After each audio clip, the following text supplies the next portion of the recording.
खुदावंद यसू के जलाली और फतहमंद नाम में आप सबों को सलाम पहुँचे। और हम खुदावंद के शुक्रगुजार हैं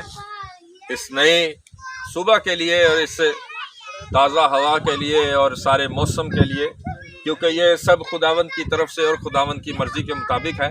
और रात को हम यहाँ पहुँचे और रात को बड़ी मूसलाधार बारिश हो रही थी और हमने रात को बारिश को भी काफ़ी इंजॉय किया। खुदावंद के शुक्रगुजार हैं।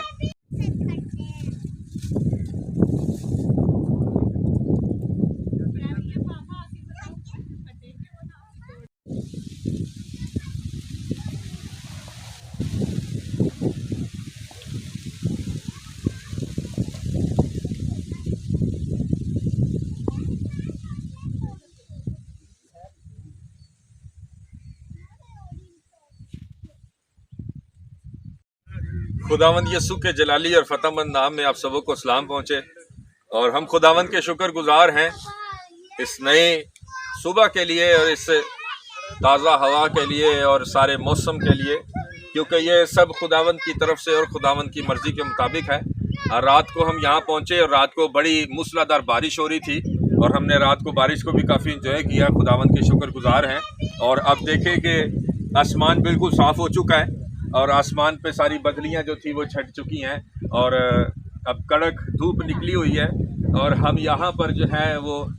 खुले खेतों के अंदर, ज़मीनों के अंदर मौजूद हैं। तो यहाँ पर एक बात मुझे यहाँ सफ़र करते चलते चलते याद आई कि यीशु मसीह ने एक बड़ी ज़बरदस्त तमसील दी कि यीशु मसीह भी सफ़र के दुरानिया थे और सफ़र कर रहे थे। तो सफ़र करते करते उन्होंने बीज बोने वाले के बारे में कहा और बताया। उसने कहा कि बीज बोने वाला, क्योंकि देखें इस ज़मीन के ऊपर ये सब आपको नज़र आ रही होगी, इस ज़मीन के ऊपर जो है बीज बोने वाले ने बीज बोया हुआ है और मुख्तलिफ़ किस्म के जो है वो यहाँ पर फसलें और मुख्तलिफ़ किस्म के जो है वो अनाज के बीज जो हैं वो लगाए गए हैं। तो इससे मुझे याद वो यीशु मसीह की बात आ रही थी कि यीशु मसीह ने कहा कि देखें ये जैसे ज़मीन है, ये ज़मीन जो है इसके बारे में यीशु मसीह ने कहा कि इस ज़मीन के ऊपर बीज बोने वाला बीज बो रहा था और जो बीज बोने वाला था बीज बो रहा था उसने कुछ बीज फेंका तो वो जो बीज था वो पथरीली ज़मीन पर गिरा जिसने जड़ नहीं पकड़ी। कुछ बीज ऐसा गिरा जिसने जड़ पकड़ी लेकिन वो झाड़ियों के बीच गिरा, तो झाड़ियों ने, जंगली झाड़ियों ने उन बीजों को, जब उनमें से कॉम्पलें निकली, जिंदगी निकली, तो उन झाड़ियों ने उनको आन दबाया और उनको बढ़ने से रोक दिया। इसी तरह से जो बीज जमीन, नरम जमीन के अंदर बोया गया, उस बीज ने जड़ पकड़ी और जड़ पकड़ने के बाद वो बहुत बड़ा। मेरे अजीजों, इसी तरह जब हम यीशु मसीह के साथ चलते हैं, ये जमीन एक्चुअल ये मिट्टी, नरम मिट्टी है क्या,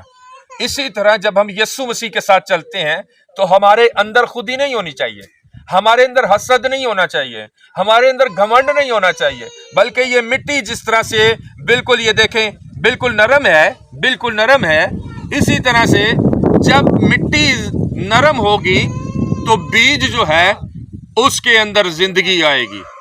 वो पहले मुर्दा हालत में जाएगा, नरम मिट्टी के वसीला से उसके अंदर जिंदगी आएगी। अगर मेरे अजीजों हमारी लाइफ, हमारी जिंदगी अगर खुदी से भरी है, हमारी लाइफ, हमारी जिंदगी अगर घमंड से भरी हुई है, हमारी जिंदगी, हमारी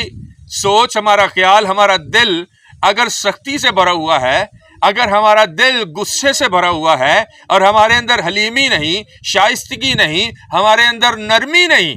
इस मिट्टी की तरह नरमी नहीं, तो याद रखें कलाम का कैसा भी बीज होगा, किस तरह का भी कलाम, यीशु मसीह का कलाम आपकी ज़िंदगी के अंदर जड़ नहीं पकड़ सकता और कभी भी आपके अंदर कलाम की बरकत कायम नहीं हो सकती। याद रखें कि उसके कलाम के वसीला से ही हर चीज़ जो है वो आपकी ज़िंदगी के अंदर जारी होती है। और अगर आपने उसके कलाम को अपनी ज़िंदगी के अंदर इस नरम मिट्टी की मानद बनकर जगह नहीं दी ना, तो याद रखें, ना ज़मीन के अंदर फलदार हैं, इस दुनिया पर फलदार हैं ना आप, ना ही आप इस जहान के बाद अच्छी ज़िंदगी के वारिस हैं। क्योंकि यीशु मसीह ने कहा कि नरम मिट्टी के अंदर जो बीज बोया गया, नरम मिट्टी में जो बीज आया,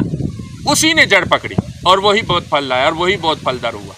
याद रखिए मेरे अजीजों, आज जो अपने दिलों को नरम करते हैं, अपनी सोचों को नरम करते हैं, अपने आप को हलीमी में लेके आते हैं, नरम मिजाजी में लेके आते हैं, اور حلیم ہو جاتے ہیں، نرم ہو جاتے ہیں کہ بالکل اس مٹی کی طرح، تو یاد رکھیں کہ ان کے ہی اندر خدا کے کلام کو جڑ پکڑنے کی جگہ ملتی ہے، اور خدا کا کلام جو بیج کی مانند ہے، جب آپ کی زندگیوں کے اندر جڑ پکڑے گا تو یاد رکھیں کہ خدا کا کلام آپ کو، نہ صرف آپ کو بلکہ آپ کے گھرانے خاندان کو، آپ کی فیملیوں کو، آپ کو باہر آتے، آپ کے گھر آتے، آپ کے کام کاروبار میں، آپ کو ہر ایک چیز میں اس کا کلام، صرف واحد اس کا کلام یعنی یسوع کا کلام آپ کو بابرکت کر سکتا ہے۔ لیکن اس کے لیے ضروری ہے کہ اس نرم مٹی کی طرح جو ہے،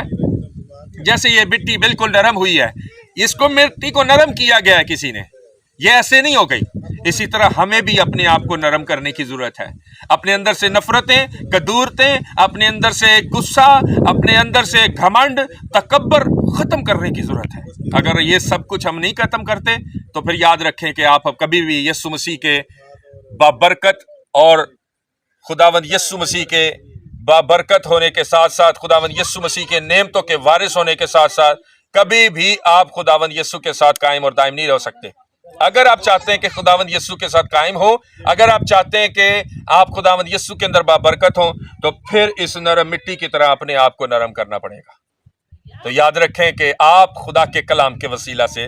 خدا کا کلام آپ کی زندگیوں میں جائے گا اور جڑ پکڑے گا، اور آپ بھی بہت پھل لائیں گے۔ خداوند آپ کو برکت دے، خداوند آپ کے ساتھ ہوں، اور خداوند ہمیشہ آپ کو خداوند یسوع اپنے اندر قائم اور اپنے کلام کے اندر قائم رہنے کی توفیق دے۔ God bless you, thank you so much.